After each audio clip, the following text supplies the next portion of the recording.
Du har sikkert hørt ordet self-improvement før. Det her magiske ord, som egentlig bare handler om, at man skal være en bedre version af sig selv, og man improver sig selv. Jeg føler, siden pandemien, så har det her været en sindssyg hot topic ting på internettet.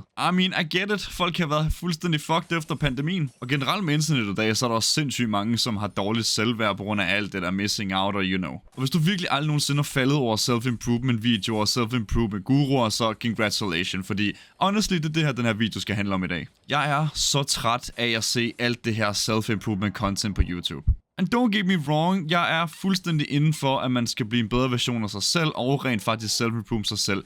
Det er bare den her kultur, der er kommet, som seriøst er så toxic, som det overhovedet kan være. Nu skyder jeg bare nogle navne ud, men jeg ved ikke, om nogen har hørt om de her, for eksempel Hamza, eller Imaz Garcia, tror jeg han hedder. Jeg kan ikke lige huske det 100%. Men jeg kan lige smide billeder op her, hvis der er. De her er blot to af de her eksempler, som er blevet de her store self-improvement guruer. Jeg glemmer aldrig et quote, jeg hørte fra ham, det Imaz Garcia for eksempel har snakket om. If you're not trying to retire your parents, then what the fuck are you doing? Som i bro, jeg prøver at leve. Jeg prøver at overleve selv, altså. Men jeg er tilbage, hvad jeg prøvede at sige. Det er de her store alfa-guruer, som vægter højt på det her med bla bla, husk nu at tage dig af din krop, og du vil gerne have flere bitches, og du vil gerne kunne blive bedre og kunne grind med og sådan noget, ikke? Og være sådan sloppy. De fortæller på sådan en meget sjov måde det der handler om at være en bedre version af sig selv, og blive bedre et menneske, og ikke have dårlige vaner, ikke spise junk food, ikke sidde for computeren for meget ueffektløs, eller hvad fanden det hedder. Basically har sådan en bestemt opskrift til, hvordan du bliver en rigtig alfa skibbity sigma. Altså, du er sådan noget virkelig. Jeg ved for eksempel ham der Hamza, han har den her forretningsmodel med, at der for eksempel er en Jeffrey, og der er en Adonis. Hvor Jeffrey er den her dårlige person, som,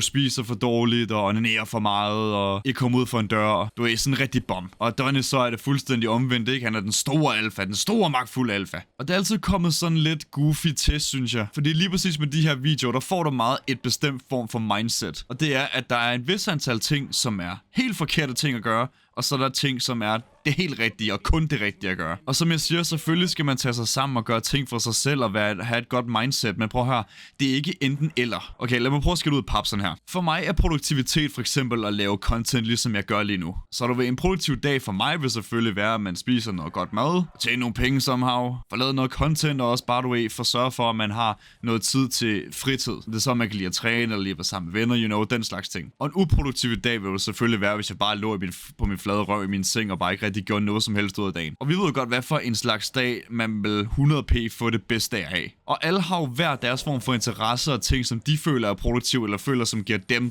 den succesliv, som de har brug for. Men det er så her spiralen, den dykker ned for de her self-improvement videoer, som jeg snakker om. Fordi ifølge sådan en som ham der Hamza, så er der kun én måde, du kan blive en rigtig god person og succesfuld i livet og sådan noget. Og det er meget den der sådan typiske vågn op klokken 5 om morgenen formular. Vågn op klokken 5, og husk at gå i det gym lige efter du er vågnet, og spis 7.000 frugter om dagen, og husk nu at læse en hel bog om dagen. Der er også det der med, at der skal være sådan en slags hustle culture, altså hvor det er, at man skal grind 24/7, du ved. Jeg er også super meget inden for det der med, at det er en fed ting at prøve at se, at man kan starte sin eget selvstændige virksomhed, så man kan skabe lidt sin egen vej, i stedet for at tage uddannelsesvejen, hvis det nu ikke er det, man helt præcis har lyst til. Men det er jo også det der med moderat af mængde og kunne gøre det bedst for sig selv. Fordi meget af det der self-improvement, det er også det der med, at det skal bare hele tiden grind, aldrig pause, aldrig slappe af. Men der er jo ikke noget menneske i verden, som kan grind 24/7 uden at tage pauser. Men ifølge det her hustle, self-improvement, grind-kultur, så er der ikke noget, der hedder pause. Man skal bare fra morgen til aften, og ikke engang sove næsten altså. Og hvis man bare har en lille pausedag eller sådan noget, så er man bare den største, mest dovne i hele verden. Så det er en af de ting, der er så toxic, og jeg hader det virkelig.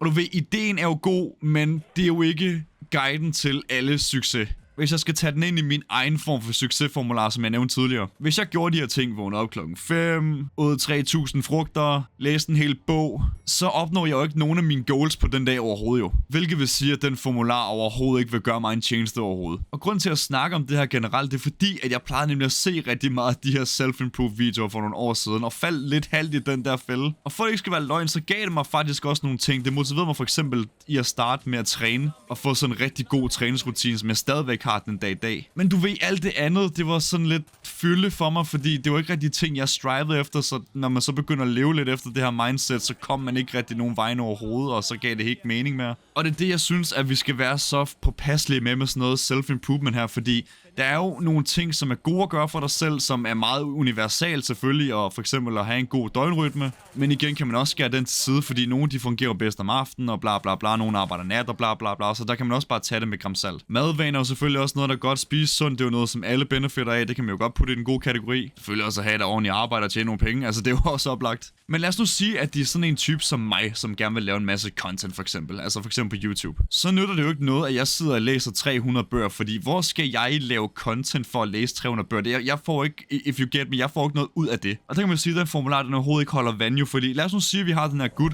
som sidder på sit værelse i 6 timer og guner derudad.